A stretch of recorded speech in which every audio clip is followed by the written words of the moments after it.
Are you becoming the person that you want to become? The question isn't how or when, but who. Chances are that if you're watching this video, you've got at least one goal. Maybe that's lose weight, earn more money, or find somebody to spend the rest of your life with. But the one thing that I see so many people do wrong when they're setting their goals is to not be incredibly clear in what they're actually trying to achieve. Weight loss is actually a great example to use because maybe you've heard other people say it, or maybe you've actually even said it yourself. But how many times have you heard people go, I need to lose a couple of pounds, but when I lose it, I'm struggling to keep it off, and that's even if I can get it off in the first place. But that's actually not their goal. The number on the scale doesn't actually matter, and that is not what they are trying to achieve. What they actually want is to not be anxious and unable to sleep for days leading up to a sea swim with friends where they're going to have to go out in their bathing suit and be all embarrassed. Or maybe it's to not have to constantly adjust and twist at their clothes that just don't feel right. Or maybe it's just that they're sick of being embarrassed, getting into the office, being out of breath because they have to go up one flight of stairs. Their goal isn't to lose weight, it's to not have to feel those feelings anymore. I say it all the time, but one of my favorite quotes is by Seneca, who said, "If one does not know to which port one is trying to sail, no wind is favorable." And the unfortunate reality is that if you don't have HD clarity on the pain that you're trying to remove from your life and the ideal vision that you have for the future, then you can never be sure that the actions, effort, and energy that you're investing now are actually going to make you happier in the future. Unfortunately, this isn't an easy problem to figure out, and very, very rarely does it naturally happen. In the times where it does, that's where people have breakthroughs. That's where people who have been struggling with their weight or earning more money or finding a partner almost overnight have this change in mindset that just happens out of nowhere. But unfortunately, that's really rare. But thankfully, I've got two tools that I'm going to share with you today, which will help paint that clarity you need in terms of what life you're trying to build and the values that actually underpin that. Your ideal life is the life that you would be living when you are your absolute happiest. It's going to be full of friends, family, and with plenty of time to do hobbies and have fun too. And by spending some time actually thinking about what your ideal life looks like, that will allow you to do a gap analysis of your current life versus this ideal life you're trying to create. And once you have that, you'll get access to two things. The first one is where you're already living your ideal life, and you can absolutely celebrate that fact. But on the other end, it will give you the other areas where you're not quite as close. And that will give you vital information in terms of where you need to be focusing on to improve your overall life happiness. And two of the best tools to actually start painting this picture in your head is the funeral day visualization and the ideal day. The funeral day visualization is actually pretty straightforward. All you're going to do is sit down and think about what you would like somebody to say about you at your eulogy. Right, I know it's a bit morbid, but it's not very difficult to see how this could be a useful exercise to go through. Very, very quickly, you're going to come up with a list of words that you'd hope that people would use to describe you. Maybe it's being happy, energetic, compassionate, loving, caring, kind. Whatever words come to mind, this is incredibly useful information because likely some of them will jump out to you more than others. And what this is telling you is that these are the values that are super, super important to you.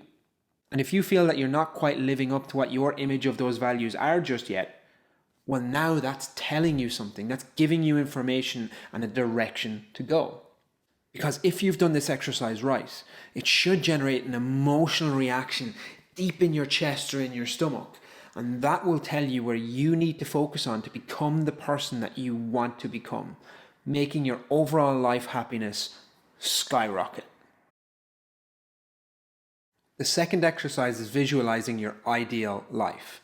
And again, just like the funeral exercise, this one is pretty straightforward too. All you're going to do is you're going to get a piece of paper, and at the very, very top, you're going to write down midnight, and at the very, very bottom, you're going to write down midnight of the next day. Then all you're going to do is schedule out what your ideal day would look like. Now, it's important to keep in mind that this isn't an ideal day when you're on vacation or holiday. This is more so looking at an everyday type of day. So one where you're going to work, you're getting up and you're doing all the day-to-day tasks that we have to do all the time. Maybe for you that looks like 6 a.m. you get up and bring a dog for a walk. Then at 7 you come back, have breakfast with the fam bam, and then at 8 you're getting ready to go to some super rewarding job. Obviously, I'm being a little flippant and surface level there, but when you're going through that exercise, really think about what you think your ideal day would look like if you were fully in control and had full autonomy over the actions that you take every day. Of course, if you've just done the funeral visualization exercise, you'll also have these list of values that are important to you too. And the difference between the funeral visualization exercise and the ideal day mapping is that you're now turning the values that you discovered in the funeral visualization into day-to-day action. And so if one of the values that fell out is maybe that you wanted to be energetic, in your ideal day, you're going to have to build in some time of going to the gym or going for a run or playing some sports or whatever energetic looks like for you. And actually, you could probably go one step further, which I would also recommend, of once you're happy with your ideal day, build that out into an ideal week. See, okay, do I do my ideal day Monday to Friday, and then on a Saturday, Sunday, I have a different ideal day? Similarly enough, you could break that out into weeks and months, and maybe even years too, where maybe every 6 months you go on a vacation with friends, and every couple of years you go on a big trip away somewhere. The reality is there's absolutely no wrong answers here, so long as you are actually digging into what you think your ideal day would be, you're doing it right. Of course, this isn't actually digging into any one particular goal, and more so is giving us a broad direction of travel that we want to go to build our ideal life. Neither of these exercises are actually giving us any information about any specific goal that we need to achieve, but more so are laying incredibly strong foundations to actually build these goals up on top of. Because if you don't know the broad direction of travel that you actually want to go, what you end up doing is setting goals that you think you should be doing based on external influences.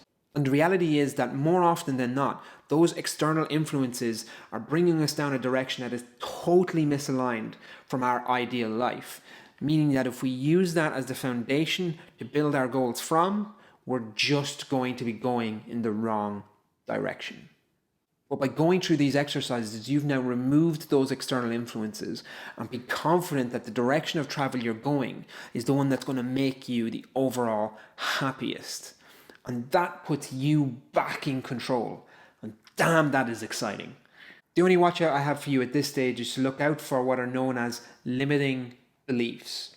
And that's the natural human tendency that we all have to tell ourselves that something is impossible, it's for other people and not me, or that that goal is way too far-fetched. Look, I'll give you the benefit of the doubt. Maybe you're right. Maybe all that is true.